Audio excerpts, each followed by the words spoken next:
Claudia han sido una gran bendición para nuestras vidas. Ellos son parte del equipo, ¿cómo se llama?, más cercano a nuestro director, licenciado Felipe del Castillo. Podemos recibirlo con fuerte aplauso, familia, por favor. Aleluya.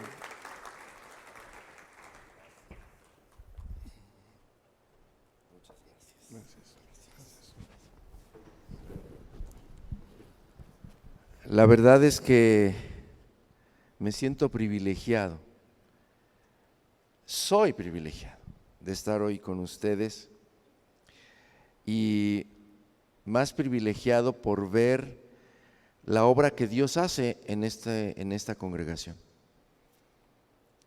Mire, de una vez se lo quiero decir. No importa qué problemas hayan pasado, qué situaciones hayan vivido. Dios tiene el gobierno de todo. A lo mejor usted ahorita está todavía añorando y diciendo, ay, cuando éramos más. Sí. Pero algo que nosotros tenemos que entender es que la gente toma sus decisiones. Y delante de Dios, cada uno de nosotros dará cuenta de sí mismo.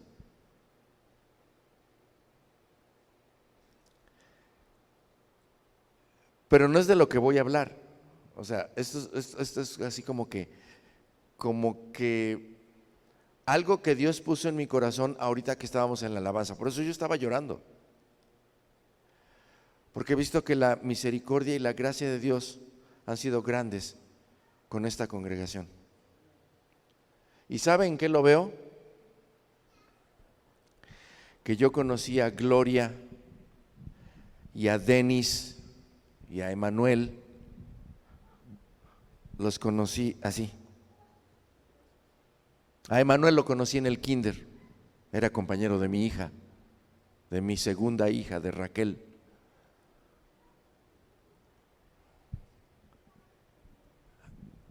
Y veo la misericordia y la gracia de Dios sobre esta congregación, porque ellos están creciendo. Ayer y hoy, después de algún tiempo de no haber visto a Gloria, me di cuenta de la férrea convicción que ella tiene en su corazón. Joseph nos contaba que por amor a la obra de Dios que el Señor le entregó aquí en esta congregación, él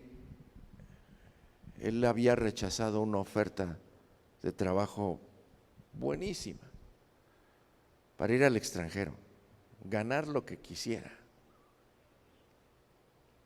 Pero él decidió seguir la obra de Dios. ¿Y sabe qué? ¿Sabe que no tiene el corazón de Gloria? Una convicción de decir, está bien. ¿Qué quiere un hijo regularmente de su papá? Que tenga mucho dinero para que le dé muchas cosas, ¿verdad? Ella no. Yo la vi tranquila. Digo, pues sí me hubiera gustado tener un poco más de dinero, vivir en Irlanda, o sea. Pero ella prefirió vivir aquí. Y eso me habla de una convicción. Y eso me habla de un padre que ha sembrado una convicción fuerte en sus hijos.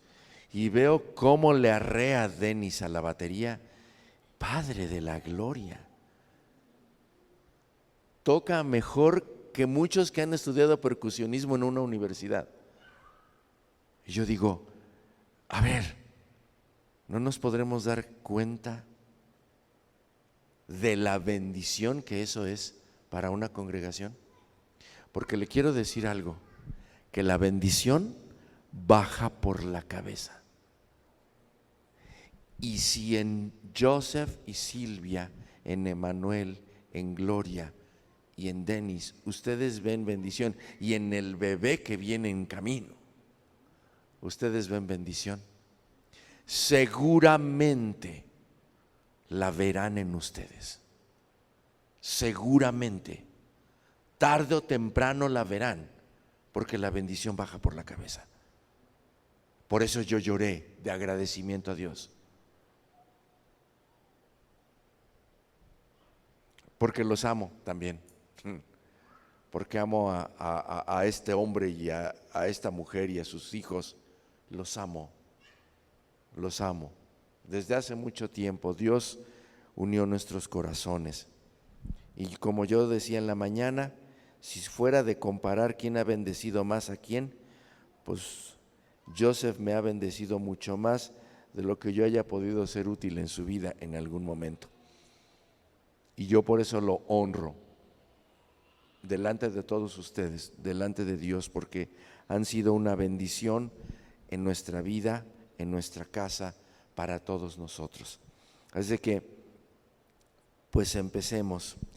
Y voy a hablar un poco de la honra. Ahora sí, echen a andar la grabación, porque ahora sí voy a empezar. Y voy a hablar sobre la honra, precisamente. Honrar es de reyes. Así se llama la conferencia, si usted escribe y toma apuntes, se llama Honrar es de reyes. Si no, fíjense en lo que pasó con Jesús algún tiempo después que él había nacido, que vinieron los reyes, ¿verdad? Unos reyes de Oriente, y lo honraron. Lo honraron con oro, incienso y mirra, los bienes más caros de aquella época.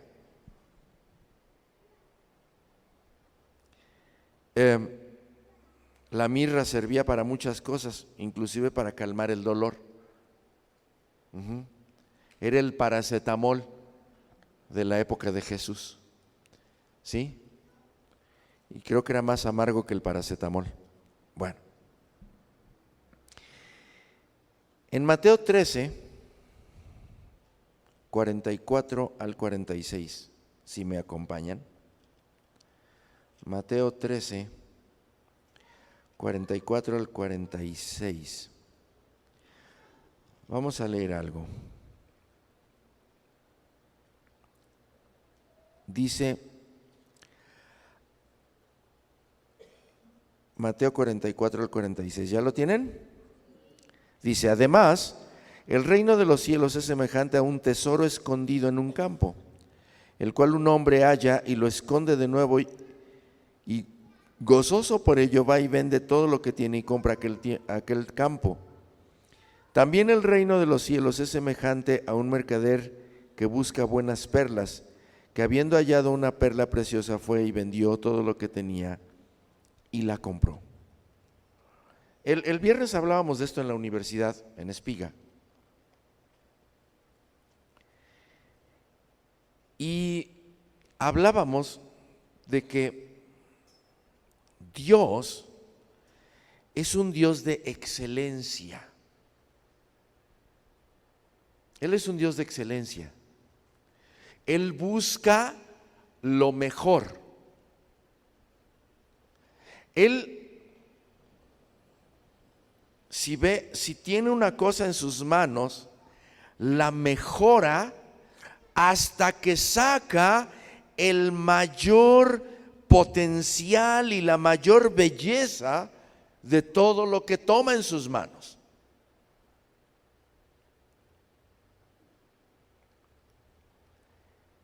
Él no busca, no se conforma con que algo se quede como está, sino lo mejora. Todo lo que Dios toca, mejora.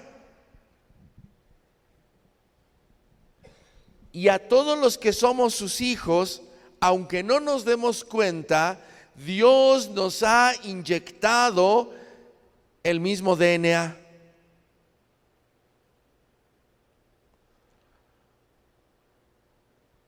Pero hay veces que nosotros, ante las condiciones externas, apagamos ese espíritu que hay en nosotros de mejorar todo. Y nos empezamos a conformar con las circunstancias que nos rodean. Por eso, Pablo dice: no se conformen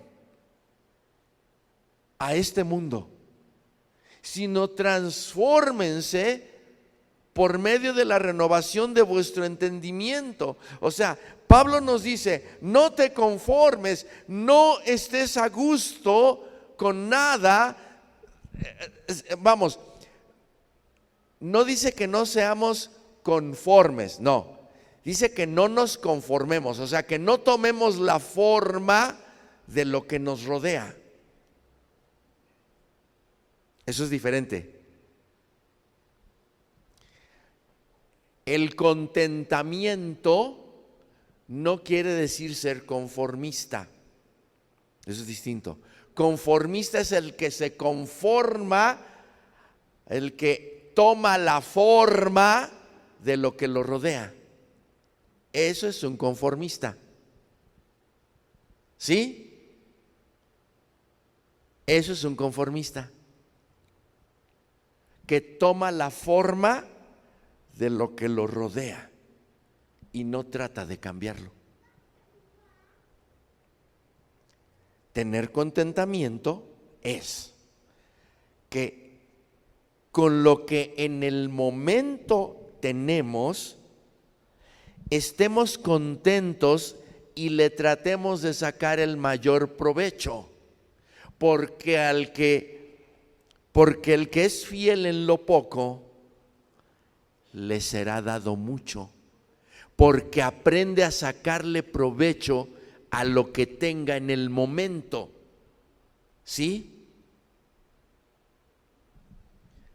Ahora, por todo esto que le estoy diciendo, han de decir: ¿y dónde entra aquí la honra? Precisamente entra en el proceso en el que todos debemos entrar para cambiar las circunstancias que nos rodean. La honra es una herramienta que debemos usar para cambiar las situaciones circundantes.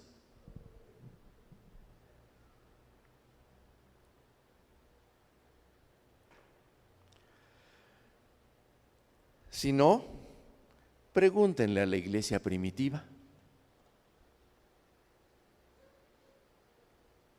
¿Cómo fue que alcanzó al mundo entonces conocido?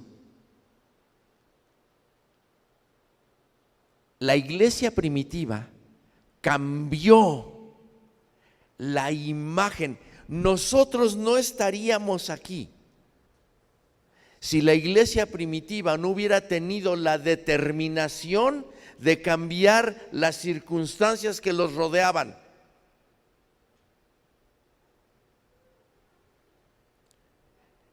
Y su mayor arma,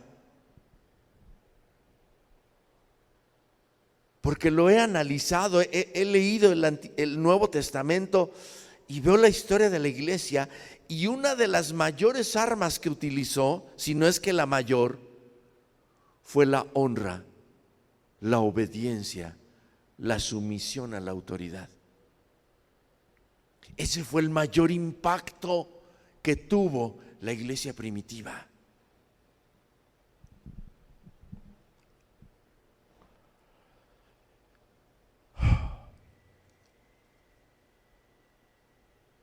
Cuando hablamos del reino de los cielos, muchos se imaginan así como que han entrado a Disneylandia, ¿verdad? Piensan que es un parque de diversiones. ¡Ay, qué padre! ¡Ay! Y por eso muchos se van de las congregaciones. Porque como las cosas no son como en Disneylandia, Ay, aquí no me gusta. Ay, no me gusta cómo comparte el pastor. Ay, no me gusta cómo comparte fulanito tal. Ay, el departamento infantil. Ay, iu, ¿no? ¿Cómo hacen ahora los niños? Iu. No me gusta. Ay, las cunas son viejas. Pues compra otras y dónalas, ¿no? Ay, 3 ventiladorcitos para todos los que somos. Un caldo de cultivo es un recipiente en el que se propicia un ambiente para que crezcan sobre todo microorganismos dañinos, bacterias, cosas por el estilo, ¿sí? Hongos, todo eso. Entonces se crea un caldo de cultivo para hacer estudios de cómo atacar o cómo esas bacterias que son malignas puedan ser utilizadas para cosas benéficas, ¿sí? Entonces el caldo de cultivo permite que a gran velocidad las cosas crezcan.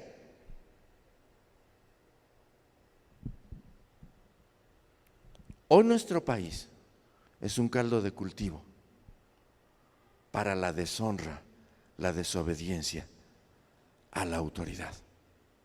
Es un caldo de cultivo que desgraciadamente quienes deberían verlo no lo ven porque no tienen la iluminación de Cristo en sus corazones. Bueno, ahí les va. La iglesia primitiva utilizó un antídoto para eso que crecía en sus corazones, que quería crecer en sus corazones, que crecía en la mayoría de la gente. Ya se habían atrevido a crucificar a Jesús. Ya se habían atrevido a crucificarlo. Imagínense cuál era el ambiente y lo que había quedado sembrado en los corazones de todo ese pueblo que se rebeló contra Jesús y lo crucificó.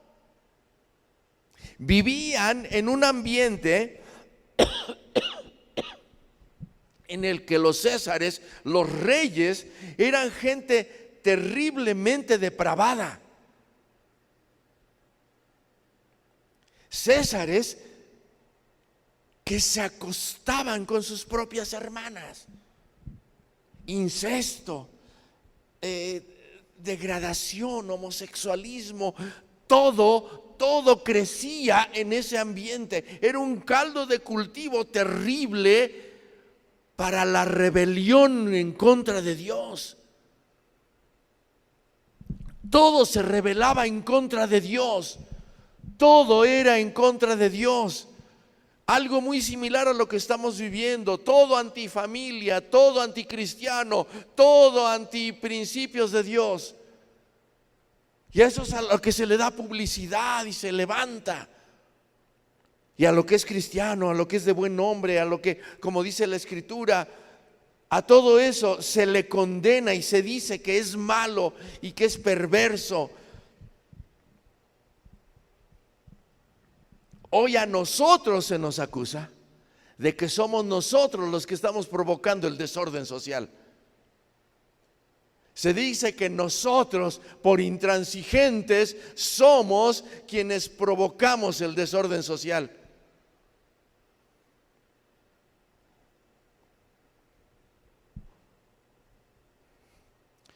Eso existía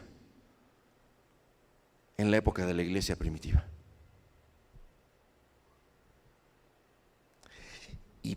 Y peor, ahorita todavía no llegamos a eso, pero en esa época, sostener tus convicciones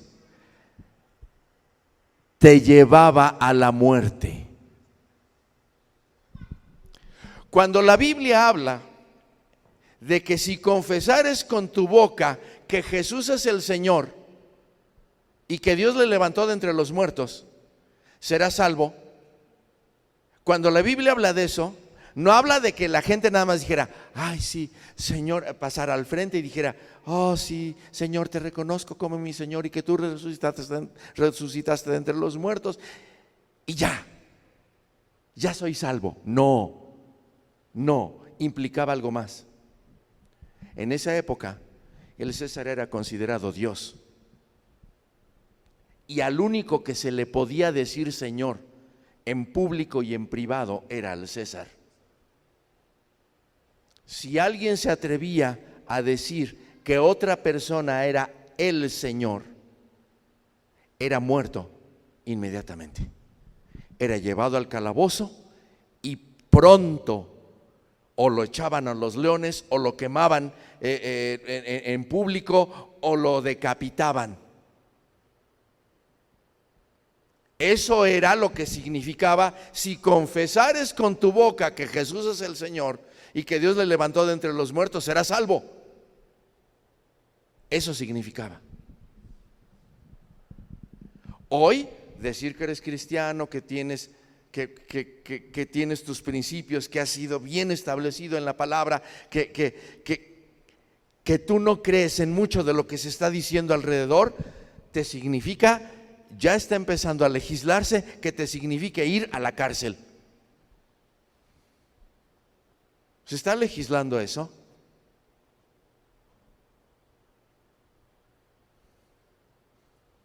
Entonces hoy, ¿ya vieron el panorama?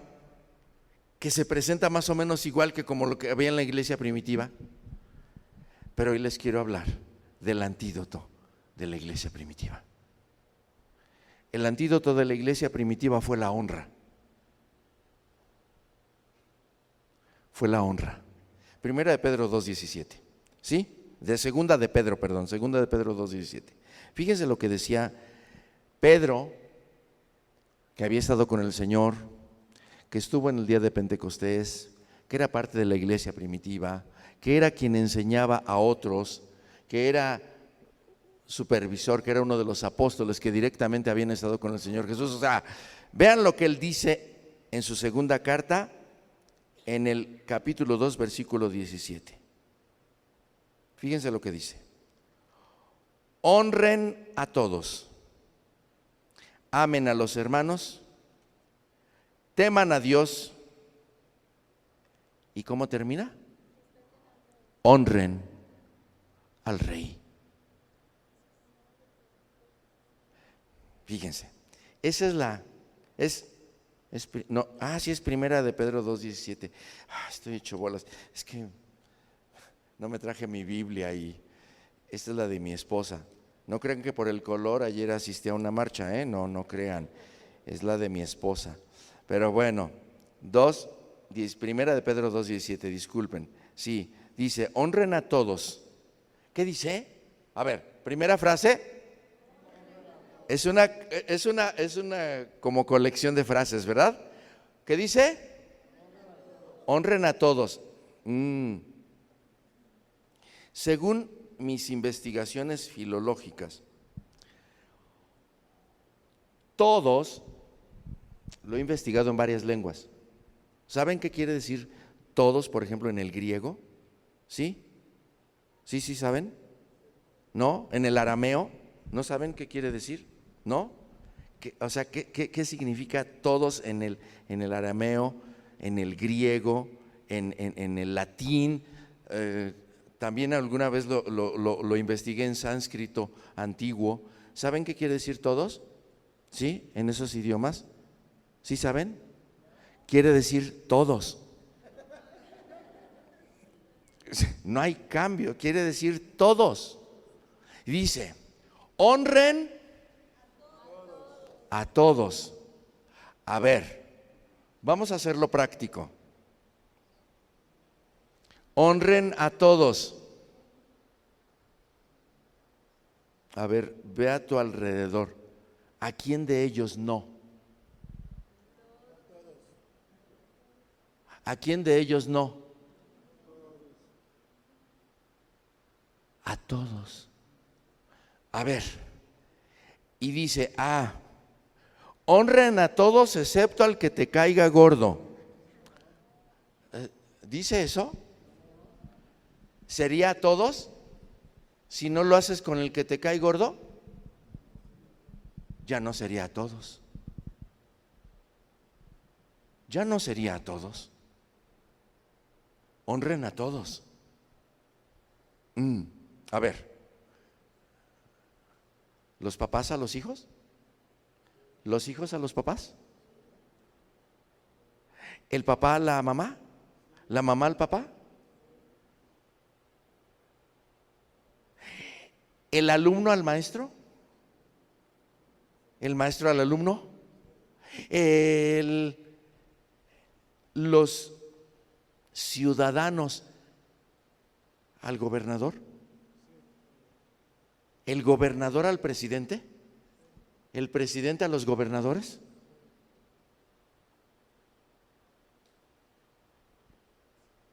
Honren a todos.